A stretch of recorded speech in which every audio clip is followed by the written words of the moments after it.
Hello friends, कैसे हैं आप लोग। आशा करते हैं कि आप लोग अच्छे होंगे, स्वस्थ होंगे और आप लोगों की तैयारी बेहतर चल रही होगी। तो आज के इस वीडियो में जो आपका CRPF head constable ministerial SI का एग्ज़ाम होने वाला है 22 फरवरी से 28 फरवरी के बीच में, उन्हीं के टॉप मोस्ट इंपॉर्टेंट क्वेश्चंस को यहाँ पर डिस्कस करने वाले हैं। तो वीडियो काफ़ी इंपॉर्टेंट है आप लोगों के लिए, तो इस वीडियो को पूरा ज़रूर देखिए।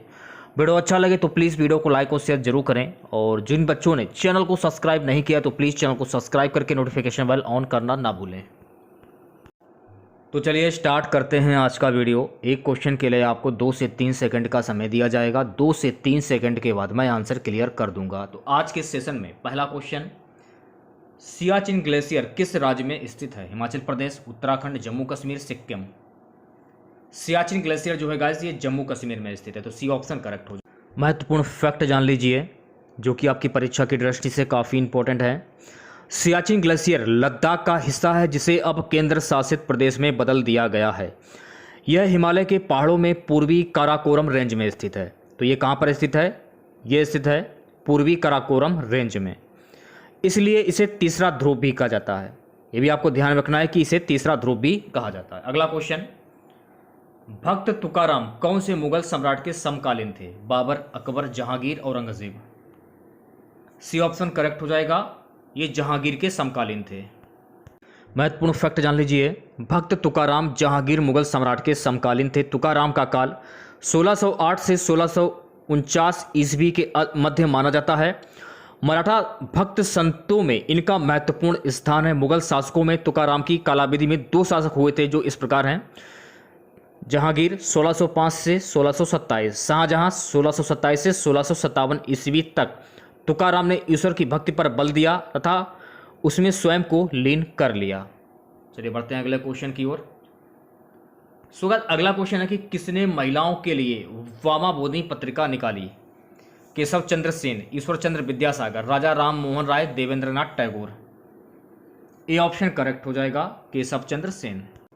अगला क्वेश्चन देखिएगा, व्यापारिक बैंकों द्वारा जनित शाखा का नियंत्रण कौन करता है?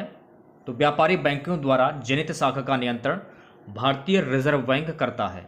यह आपको ध्यान में रखना है, तो बी ऑप्शन करेक्ट हो जाएगा।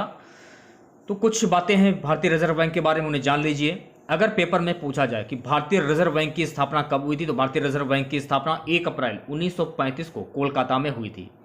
अगर पेपर में पूछा जाए कि भारतीय रिजर्व बैंक का मुख्यालय कहाँ पर स्थित है, तो भारतीय रिजर्व बैंक का मुख्यालय जो है वो ये मुंबई में स्थित है। अगर हम बात करें कि भारतीय रिजर्व बैंक के वर्तमान गवर्नर कौन है, ये भी तो पेपर में पूछा जा सकता है। तो भारतीय रिजर्व बैंक के वर्तमान गवर्नर हैं शक्ति कांता दास। तो ये आपको ध्यान रखना है कि शक्ति कांता दास ये भारतीय रिजर्व बैंक के 25वें गवर्नर हैं। इससे पहले कौन थे ये भी जान लीजिए।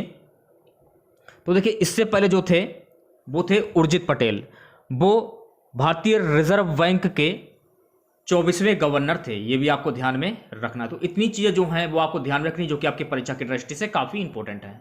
चलिए बढ़ते हैं अगले क्वेश्चन की ओर। अगला क्वेश्चन देखिएगा। अगला क्वेश्चन है गाइस कि बागानी कृषि की प्रमुख विशेषता है? एक फसली उत्पादन, विभिन्न समूह में विविध फसलों का उत्पादन, बड़े फार्मों पर पशुपालन एवं फसल उत्पादन, फलदार वृक्षों की कृषि। ए ऑप्शन करेक्ट हो जाएगा, एक फसली उत्पादन। अगला क्वेश्चन, गोमतेश्वर मूर्ति कहाँ पर स्थित है? तो गोमतेश्वर जो मूर्ति है ये श्रवणबेलगोला में स्थित है, तो बी ऑप्शन करेक्ट हो जाएगा। महत्वपूर्ण फैक्ट जान लीजिए जो कि आपकी परीक्षा की दृष्टि से काफ़ी इंपॉर्टेंट है। श्रवणबेलगोला में पर्यटकों की पहली पसंद गोमतेश्वर मूर्ति इसका मुख्य आकर्षक है। अगर हम इसकी ऊंचाई की बात करें, तो अगर पेपर में पूछा जाए कि गोमतेश्वर मूर्ति की ऊंचाई कितनी है, तो इसकी जो ऊंचाई है वो 17 मीटर 58 फीट। इसका निर्माण किसने करवाया था? तो इसका जो निर्माण है गंग वंश के राजा राजमल एवं उसके सेनापति चामुंड राय ने करवाया था। यह भी आपको फैक्ट ध्यान में रखना है। अगला क्वेश्चन देखिएगा, विधान परिषद की कुल सदस्य संख्या का कितना भाग माध्यमिक स्कूलों, कॉलेजों और विश्वविद्यालयों के शिक्षकों द्वारा निर्वाचित होता है? 1/3, 1/4, 1/6, 1/12। डी ऑप्शन करेक्ट हो जाएगा, 1/12। अगला क्वेश्चन, पेट्रोलियम अग्नि के लिए कौन से प्रकार का अग्निशामक प्रयोग किया जाता है? अब देख सकते हैं कि इसमें यह पूछा जा रहा है कि पेट्रोलियम अग्नि के लिए कौन से प्रकार का अग्निशामक प्रयोग किया जाता है।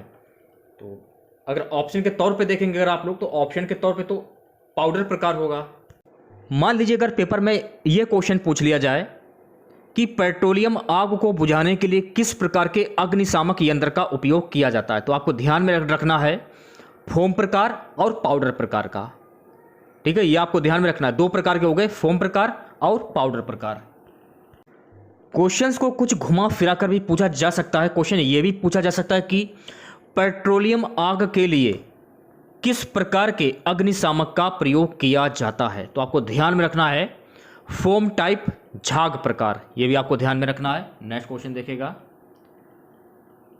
अगला क्वेश्चन है गाइस कि मल जल उपचार के मंथन टैंक का कार्य किसे निकालना है, तो सही जवाब हो जाएगा ऑप्शन ए, तेल और बसीय पदार्थ। अगला क्वेश्चन, पृथ्वी की सतह के ऊपर ओजोन की परत किससे बचाव प्रदान करती है, एक्स किरणों से, पराबैंगनी किरणों से, गामा किरणों से, अवरक्त किरणों से। बी ऑप्शन करेक्ट हो जाएगा, पराबैंगनी किरणों से। अभी मैंने जस्ट आपको बताया था कि क्वेश्चन जो है घुमा फिरा कर भी पूछा जा सकता है। क्वेश्चन ये भी हो सकता है आपके पेपर में कि ओजोन परत पृथ्वी की सतह को सूर्य से आने वाली किस किरणों से बचाती है, यह भी क्वेश्चन में पूछा जा सकता है आपके पेपर में। थोड़ा सा घुमाकर क्वेश्चन भी पूछा जा सकता है, लेकिन आंसर तो वही रहेगा ना, पराबैंगनी विकिरणों से। यह भी आपको ध्यान में रखना है। ठीक है, कुछ फैक्ट है उन्हें भी जान लीजिए जो कि आपकी परीक्षा की दृष्टि से काफी इंपॉर्टेंट है। यह समताप मंडल वायुमंडल की दूसरी परत में पाए जाने वाले ओजोन अणुओं की एक परत है। ओजोन 3 ऑक्सीजन परमाणुओं से बना एक अणु है जिसे अक्सर O3 के रूप में संदर्भित किया जाता है। यह भी आपको फैक्ट ध्यान में रखना है। अगला क्वेश्चन देखिएगा। द्वारिकाधीश मंदिर ये कहां पर स्थित है, भोपाल, झांसी, मथुरा, कानपुर। द्वारिकाधीश मंदिर जो है गाइस ये मथुरा में स्थित है, सी ऑप्शन करेक्ट हो जाएगा।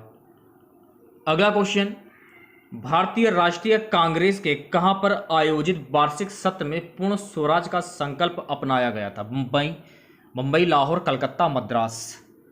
बी ऑप्शन करेक्ट हो जाएगा, लाहौर।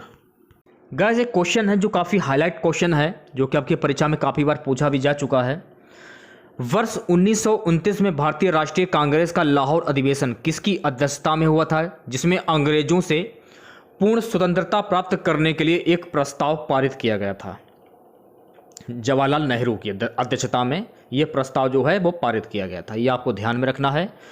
ठीक है, कुछ महत्वपूर्ण फैक्ट हैं उन्हें भी जान लीजिए। 31 दिसंबर 1929 को भारतीय राष्ट्रीय कांग्रेस का वार्षिक अधिवेशन तत्कालीन पंजाब प्रांत की राजधानी लाहौर में हुआ।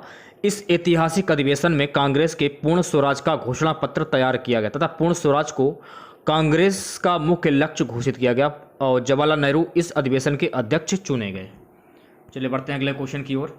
अगला क्वेश्चन देखेगा, गुजरात में साबरमती आश्रम की स्थापना गांधी जी ने किस वर्ष में की थी।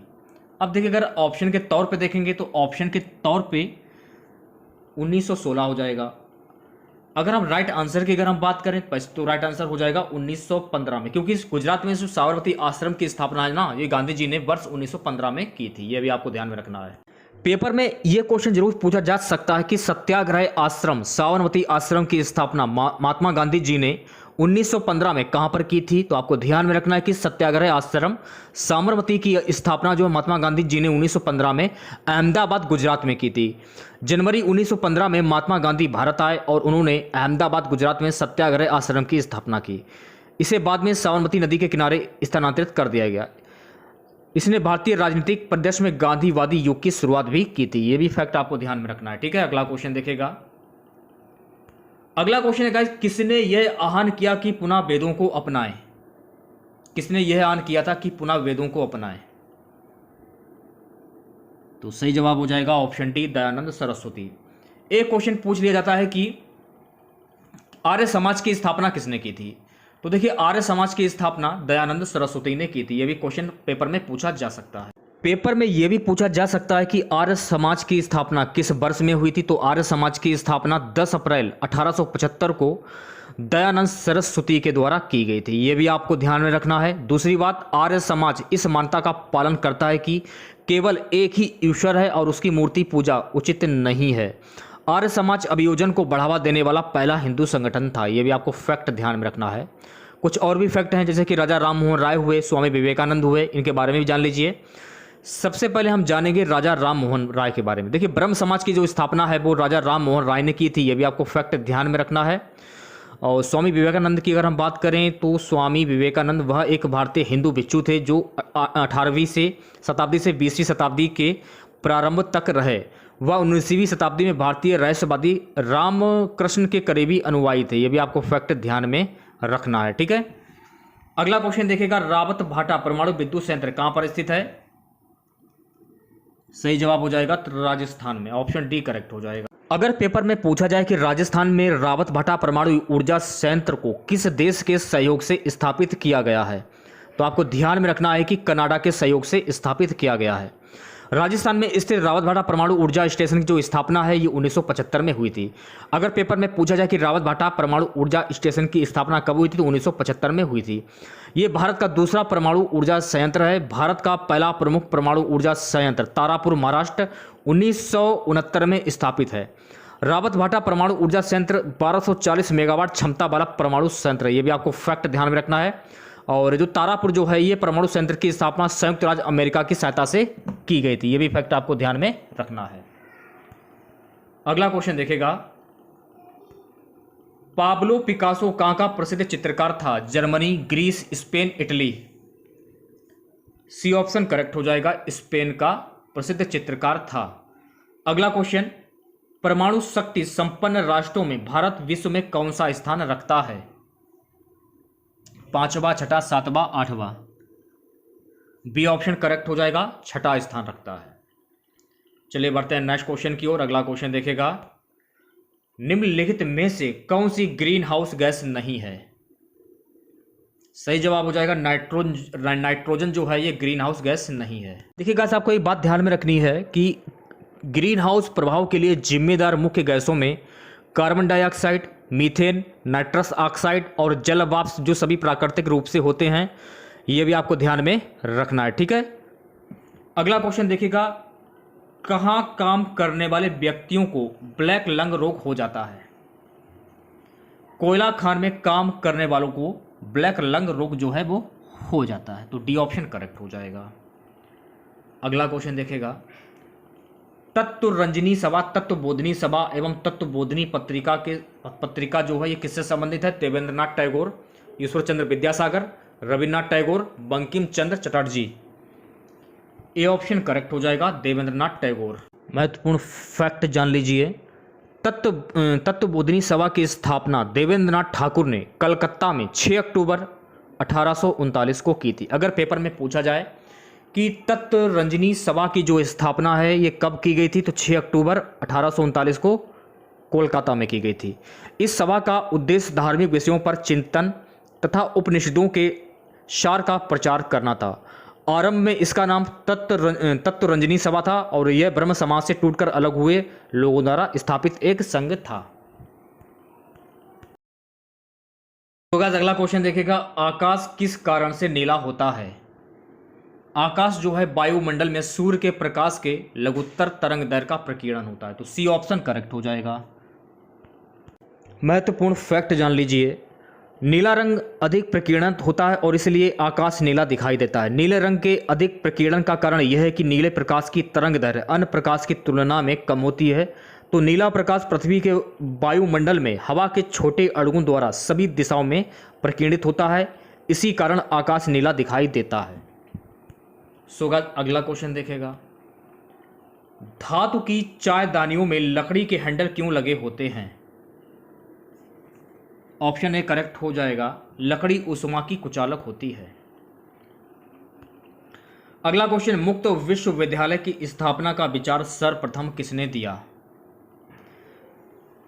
तो देखिए, मुक्त विश्वविद्यालय की स्थापना का जो विचार है ये दिया था हेरोल्ड विल्सन ने। देखिए, नाम में थोड़ा सा गड़बड़ है, आपको कंफ्यूज नहीं होना है। ऑप्शन में हेरोल्ड भी हो सकता है, हेरोल्ड विल्सन, और हेरोल्ड भी हो सकता है। ठीक है, तो ये भी आपको नाम ध्यान में रखना है और ये भी नाम आपको ध्यान में रखना है। अगर पेपर में पूछा जाए कि मुक्त विश्वविद्यालय की स्थापना जो है ये कहाँ पर की गई थी, इसकी स्थापना, तो मुक्त विश्वविद्यालय की स्थापना जो है ये इंग्लैंड में की गई थी, ये भी आपको ध्यान में रखना है। अगला क्वेश्चन, गुरु अर्जुन देव सिखों के कौन से गुरु थे? दूसरे, पांचवें, छठे या सातवें? बी ऑप्शन करेक्ट हो जाएगा, पांचवें गुरु थे। महत्वपूर्ण फैक्ट जान लीजिए। देखिए गाइस, गुरु अर्जुन देव जी का जो जन्म है, इनका जन्म 1563 में गोइदवाल पंजाब भारत में हुआ था। अगर हम इनके निधन की अगर हम बात करें तो इनका जो निधन है 30 मई 1606 को लाहौर में हुआ था। ये सिख धर्म के 5वें गुरु और इसके पहले शहीद हैं। सिख गुरुओं में एक अर्जुन ने 1581 में अपने पिता गुरु रामदास से सिख संघ का प्रबंधन संभाला और उसे इस तरीके से आगे बढ़ाया। अगर पेपर में पूछा जाए कि सिख धर्म के प्रथम गुरु कौन थे, तो सिखों के प्रथम गुरु थे गुरु नानक देव। सिखों के 10वें गुरु यानी कि सिखों के आखिरी गुरु कौन थे, गुरु गोविंद सिंह। ये भी आपको ध्यान में रखना है। अगला क्वेश्चन देखिएगा, बलुआ पत्थर परिवर्तित होता है। बलुआ पत्थर जो है गाइस ये परिवर्तित होता है क्वार्टजाइट से, तो सी ऑप्शन करेक्ट हो जाएगा। देखिए गाइस, क्वेश्चंस को कुछ घुमा फिरा कर भी पूछा जा सकता है। क्वेश्चन आपके पेपर में यह भी हो सकता है कि बलुआ पत्थर का कायांतरित रूप क्या होता है। आंसर तो सेम ही रहेगा, क्वार्टजाइट होता है। यह भी आपको ध्यान में रखना है, ठीक है। देखिएगा, चट्टानों को 3 प्रकारों में वर्गीकृत किया गया है। कौन कौन से हैं? आग्नेय, अवसादी और कायांतरित। आग्नेय चट्टान गर्म और पिघले हुए मैग्मा के ठंडा होने के कारण बनता है, जिसे प्राथमिक चट्टान भी कहा जाता है। अवसादी की अगर हम बात करें तो अवसादी पुरानी चट्टानों से प्राप्त तलछट के एकत्रीकरण के कारण इसका जो है निर्माण होता है। कायांतरित की बात करें अगर, तो कायांतरित चट्टान जो होती है आग्नेय और अवसादी चट्टानों का परिवर्तित रूप होता है। अगले क्वेश्चन की ओर बढ़ते हैं। अगला क्वेश्चन देखिएगा, आटाकामा मरुस्थल किस दक्षिण अमेरिका देश में है? Chile, Peru, Brazil, Colombia. Atacama मरुस्थल जो है गाइस ये चिली देश में, तो ए ऑप्शन करेक्ट हो जाएगा। अगर पेपर में पूछा जाए कि आटाकामा मरुस्थल किस महाद्वीप में स्थित है, तो आपको ध्यान में रखना है कि आटाकामा मरुस्थल जो है ये दक्षिण अमेरिका में स्थित है। ये आपको ध्यान रखना है। क्वेश्चंस को घुमा फिरा कर भी पूछा जा सकता है, मैं बार बार बोल रहा हूँ। अब मैं बात कर लेता हूँ आटाकामा मरुस्थल जो चिली में है, इसकी अगर हम बात करूँ तो देखिए उत्तरी चिली में स्थित आटाकामा मरुस्थल का कुल क्षेत्रफल है 40,600 वर्ग मील। ये आपको ध्यान में रखना है, ठीक है। क्योंकि आटाकामा जो आपका जो चिली है, जो आटाकामा मरुस्थल चिली जो है, इसका जो क्षेत्रफल है ये भी पेपर में पूछा जा सकता है, तो 40,600 वर्ग किलोमीटर। ये भी आपको ध्यान में रखना है। अगला क्वेश्चन, मनुष्य की लाल रुधिर कोशिकाओं आरबीसी का जीवन काल कितना होता है? 120 दिन, 150 दिन, 180 दिन, 190 दिन। तो ए ऑप्शन करेक्ट हो जाएगा, 120 दिन। अगला क्वेश्चन, गर्भाशय बॉम्ब के लिए वैकल्पिक शब्द क्या है? तो गर्भाशय बॉम्ब के लिए वैकल्पिक शब्द जो है ये होता है यूट्रस। यूट्रस होता है, ये आपको ध्यान में रखना है। देखिए गाइस, जो गर्भाशय यूट्रस ये मजबूत मांसपेशियों से बना एक थैली जैसा अंग होता है, जो महिला के पेट में काफ़ी नीचे की ओर स्थित होता है। ये भी आपको ध्यान में रखना है। अगला क्वेश्चन देखिएगा, फोटोग्राफी में मुख्य रंग कौन कौन से होते हैं? तो फोटोग्राफी में मुख्य रंग होते हैं लाल, नीला और हरा। तो सी ऑप्शन करेक्ट हो जाएगा। अगला क्वेश्चन देखिएगा, अवतल लेंस हमेशा किस प्रकार का प्रतिबिंब बनाते हैं?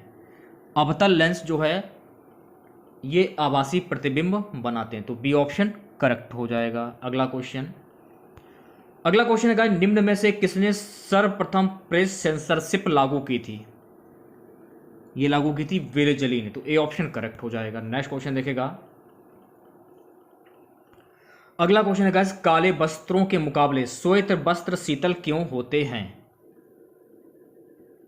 उनके पास जो भी प्रकाश पहुंचता है उसे वे परावर्तित करा देते हैं, तो बी ऑप्शन करेक्ट हो जाएगा। नेक्स्ट क्वेश्चन देखेगा, गुर्दे किडनी की कार्यात्मक इकाई क्या है? तो गुर्दे किडनी की जो कार्यात्मक इकाई होती है ये होती है नेफ्रॉन। सी ऑप्शन करेक्ट हो जाएगा। महत्वपूर्ण फैक्ट जान लीजिए, नेफ्रॉन गुर्दे की बुनियादी कार्यात्मक इकाई है। इसका मुख्य कार्य रक्त को छानने और फिर से अवशोषित करने के द्वारा रक्त में पानी और घुलनशील पदार्थ को विनियोजित करना है।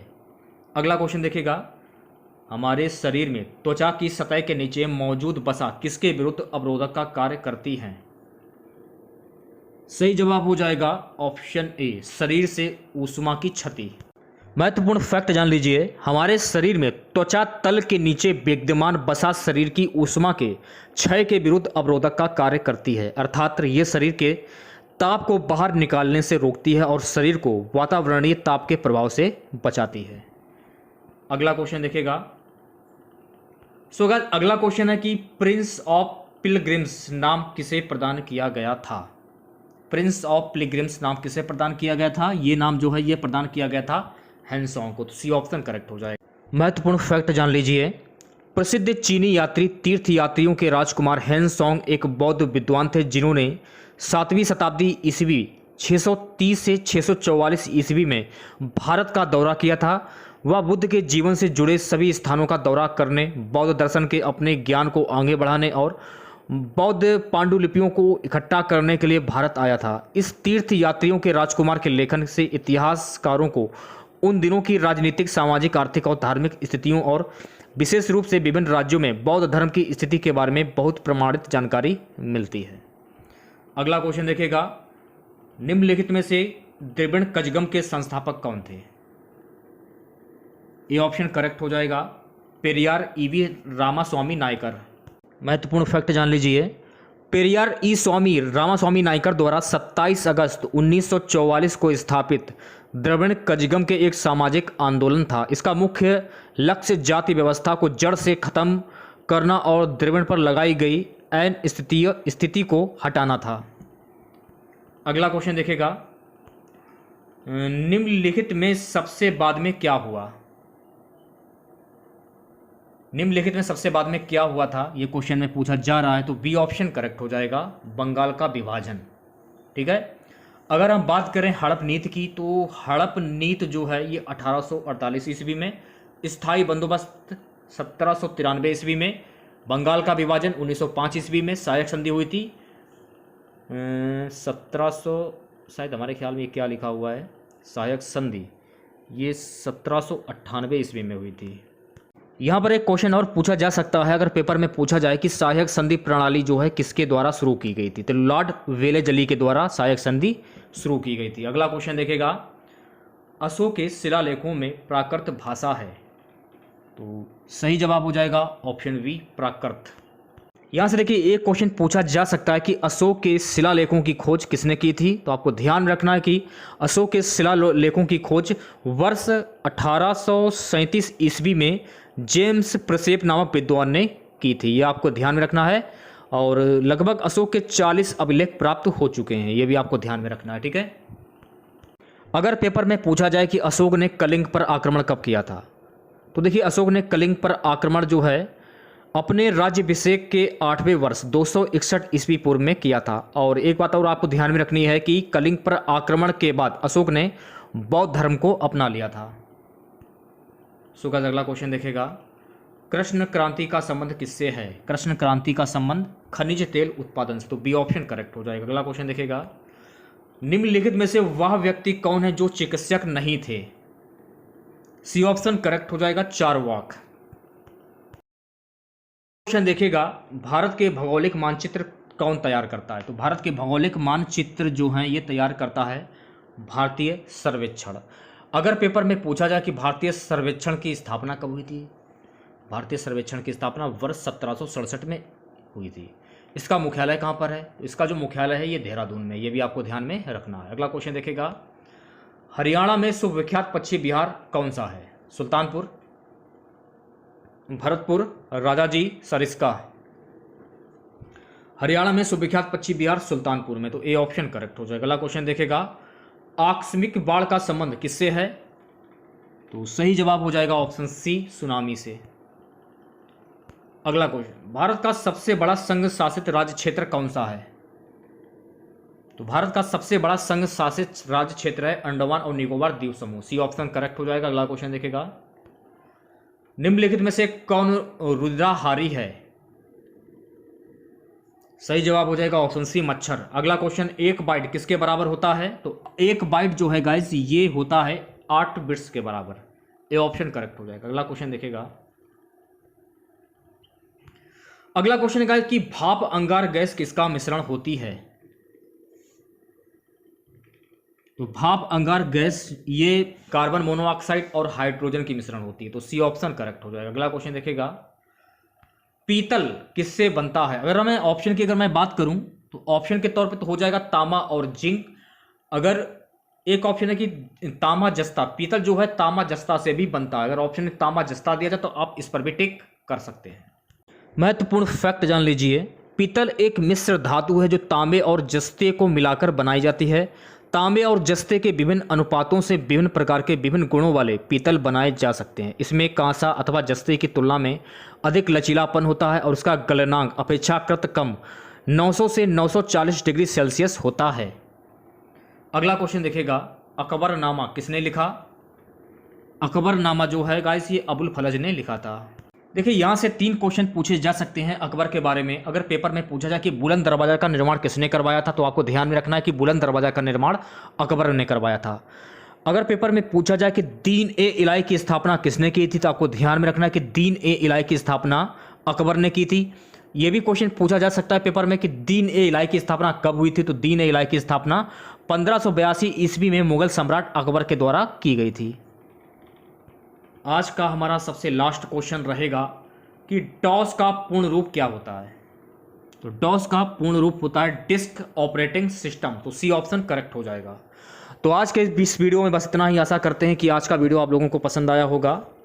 वीडियो अच्छा लगे तो प्लीज़ वीडियो को लाइक और शेयर जरूर करें, और जिन बच्चों ने चैनल को सब्सक्राइब नहीं किया है तो प्लीज़ चैनल को सब्सक्राइब करके नोटिफिकेशन बेल ऑन करना ना भूलें। तो मिलते हैं नेक्स्ट वीडियो के साथ। जय हिंद, जय भारत।